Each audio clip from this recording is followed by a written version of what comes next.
what's really interesting is that you wrote something about growing up in Florida and how marine conservation is important to you. I I love that.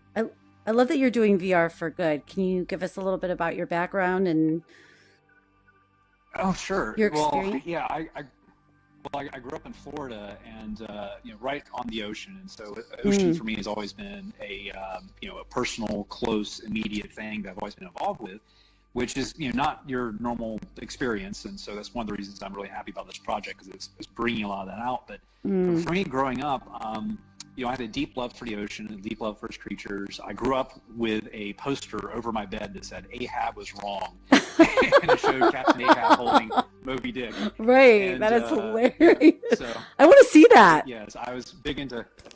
Well, I was big into Jacques Cousteau and all that. Wanted to be a marine biologist when I was a child, and this production was a chance for me to kind of explore what it's like to be a Jacques Cousteau for VR, Wow. by sharing my love for the ocean, with others. And I was really lucky actually to be part of a team that shared an oceanic love. Jake Rowell, when he put together the team, he chose people who believed in the values of the product to make sure that we would all work together to make this a wonderful experience. There's lots of divers on the project. Mm. A lot of people are looking to get their own best scuba diving moments into this experience, which is really what the Blue's always been about. It's about sharing these magical VR moments